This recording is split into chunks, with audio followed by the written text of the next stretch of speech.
Are you somebody who played Genshin Impact back at the start of lockdown, or have you never even given it a shot? Maybe you're a veteran player that's just taken a break, and you're wondering, is it worth playing now? Well, luckily for you, I've been playing for the past 5 years, and I've got enough knowledge to be able to give you a bit of a rundown on the game so you can answer the question of, is it worth playing? Genshin Impact has evolved a lot over the past 5 years. What started off as a game with a couple of regions with limited playtime to explore has suddenly evolved into this absolute titan of a game. Nowadays, there's regions that extend all the way from Mondstadt to Liyue, Inazuma, Sumeru, Natlan, Fontaine, and Nodcry, with a ton of sub-regions in the mix as well. Genshin's a live service gacha RPG, which means every 6 weeks there's a brand new update. Now, back in the day, those updates would probably last maybe 2 to 3 hours, but nowadays, you've got maybe 6 to 10 hours just of story content each patch. And the story writing and pacing's actually improved a lot, especially in Nodcry. I mean, Paimon still exists. You know, she's still gonna repeat the same thing every 5 minutes. She's there as a major plot point and, you know, to ruin the emotional tension. Story quests are now integrated into the main quests for Nodcry, which honestly works super well. If you played Genshin back in the day, you probably realized a lot of the story quests for certain characters felt more like NPC quests. Nowadays, that's just really not the case. I've recently found myself saying I really didn't like this character at all until I played the quest. Almost every banner, kinda like Hoyoverse know how to sell a character. Along with all the major regions, there's also a ton of sub-regions now, and I swear Genshin's one more underground continent away from being Hollow Knight. Now, if you started playing Genshin way back in the day, you probably got level locked a few times during the beginning of the game. Typically, that's just not really a problem anymore due to the severe amount of content you actually have. Although the level locks are still technically a thing, you have so much more opportunity to be able to level up early on now by doing the main quest or story quest or even just general exploration. You're really not going to find it a problem. A major concern a lot of veteran players had that played back in the day was that a lot of lore was very confusing in Genshin Impact, and although that is still the case, the latest region of Nodcry is actually tying together a ton of loose ends. Although I guess we still don't really know where Mondstadt's horses are. But seriously, there's tons of characters that are now in Nodcry that have been mentioned since the beginning of the game. We finally got to see Varka. Alice is here. A ton of Hexen Circle mages and people from the Knights of Favonius and Fatui Harbingers, and even Moon Sisters. Let's talk about co-op in Genshin Impact real quick, because honestly, co-op is still super limiting in my opinion. Although it's fun to go around in the open world and explore with your friends and stuff, you still can't really do any quests together or interact with most things in the game like NPCs, be able to turn in daily commissions.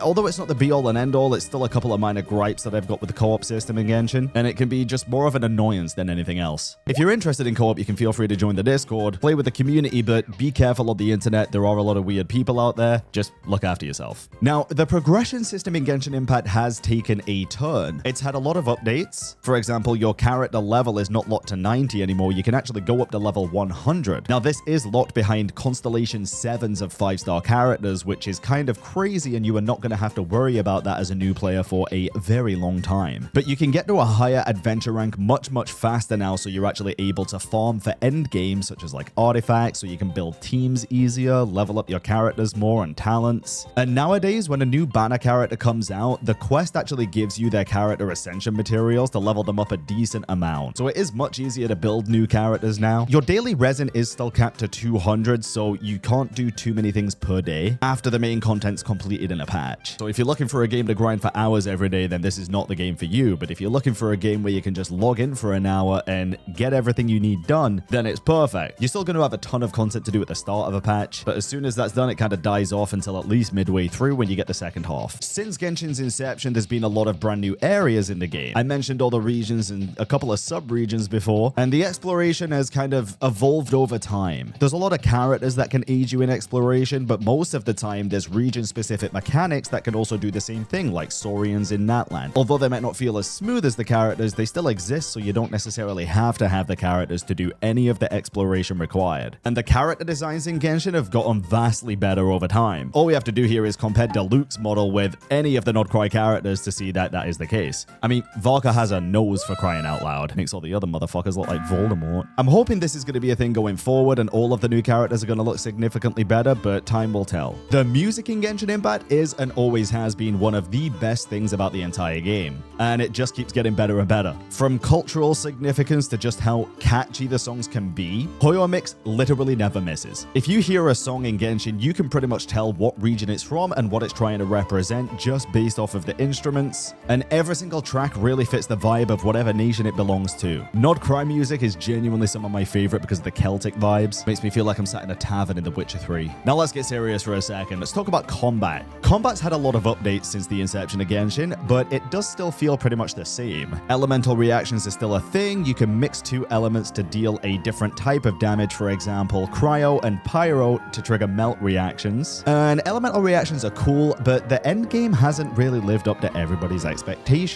Now, what is the endgame like in Genshin Impact? Well, the short answer is the Spiral Abyss still exists, and the long answer is the Spiral Abyss still exists, and it isn't the most annoying thing in the endgame. So nowadays, we have the Spiral Abyss, which is the same as it's always been. You gotta go through each floor of the Spiral Abyss with two different teams on each side, and clear it in enough time to get 36 stars for maximum rewards. But now we also have Imaginarium Theater, which means you have to actually invest in your characters and get them up to a certain level before you can even use them, and per rotation of Imaginarium Theater, it is locked to specific character elements. If you don't have enough characters, you're kinda screwed.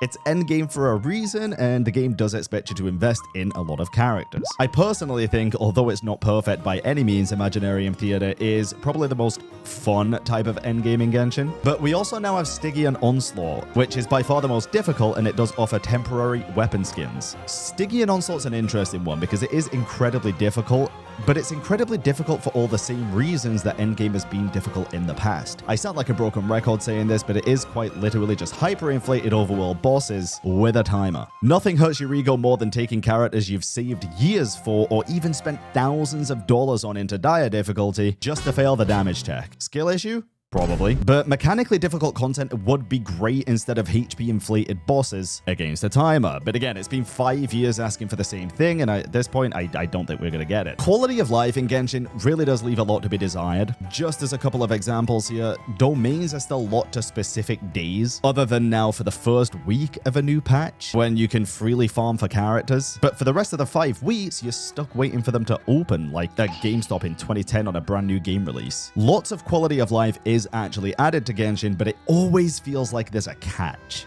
Now, is Genshin free-to-play friendly? That's a question everybody asks. To answer that question, I kind of need to explain to people what a gacha system is and how it works in the game. Just a quick reminder, if you want to save yourself some money on Genshin Impact, Genesis Crystals, or other gacha game top-ups, don't forget to click the link down below in the description, check out Aniba, save yourself some money, and get some cash back to spend on future purchases too. It's a win-win, you're saving yourself money and you're helping me out. So for characters in the game, you have a banner. The maximum amount of pulls you will do to get a 5-star character on the banners is 90. There is a soft pity of 74, so when you get to that point, the amount of pulls you do between 74 and 90, your chances of getting a 5-star will increase up to 100%. But whenever you get the 5-star, you've actually got a coin flip 50-50 chance of getting the character or getting a standard banner character. If you fail the 50-50, you start again, and then you're guaranteed. So the maximum amount of pulls you're going to have to do to get a guaranteed 5-star character is 180 pulls. You get quite a lot of primo gems, which equate to pulls in the game per patch, from things like exploration, limited time events, and even main quests. The endgame does offer quite a lot as well, but then there isn't just characters in this game, there's also weapons. The weapon banner only goes to 80 maximum pity, with a soft pity of 65, but instead of a 50-50, it's a fate point system, which has been improved over time, but again, there is still a catch. Before, you'd have to pull twice just to be guaranteed a specific weapon. Now you only have to pull once, but because it's a fate point and not a 50-50, let's just say, for example, you pull on a weapon banner and you lose the quote-unquote 50-50 to a wrong weapon. Then you gain 1 fate point. When this number says 1 out of 1, it means the weapon is then guaranteed. However, you can't save these fate points for a different banner. Unlike the character pity, which is if you lose the 50-50, you can wait until the next character and then be guaranteed, you can't do that with weapons. So if you want a specific weapon, you better make sure you've actually got enough pulls to get it. I really wouldn't recommend pulling on the weapon banners. There's a lot of free-to-play options that are just as good, or even some 4-star weapons that you do need to pull on the banners for. But unless you're going to take things like Stygian Onslaught super seriously, most of the time 5-star weapons are really not a requirement in this game.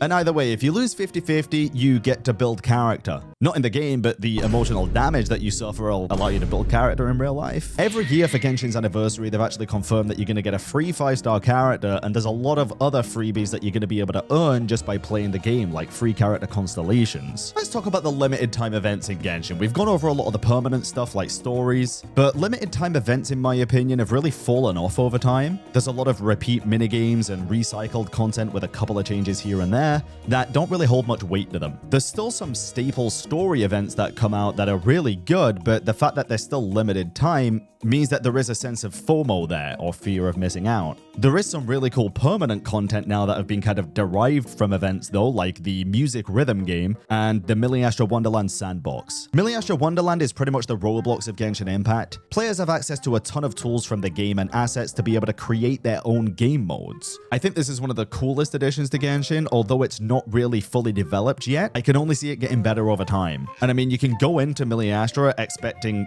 Disneyland or League of Legends, and well, you can be turned into Hassan's dog.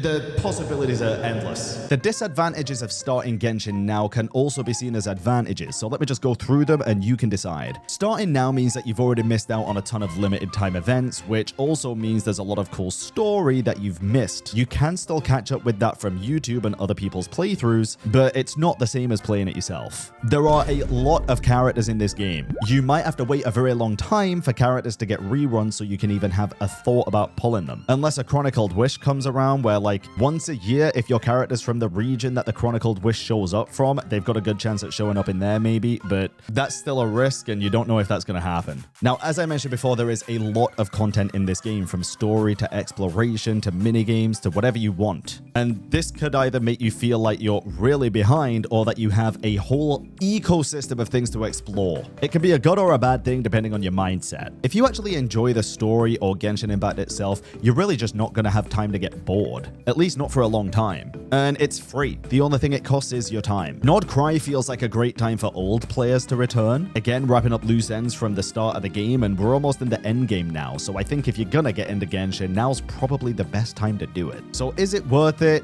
I think it is worth it to at least try it out. Again, it's a free game with a ton of content, especially for brand new players, but there are alternatives. If Genshin doesn't seem to fit the bill that you're looking for, there's other gacha games like Wuthering Waves that do a lot of very similar things to Genshin, but introduce a lot of other aspects that you might find more intriguing. And there's other anime-esque games that don't really have character gacha in it, like Duet Night Abyss that I'm loving right now, and even games like Where Winds Meet. This is just a great time for video games. But if you've never tried Genshin, you honestly might as well give it a try.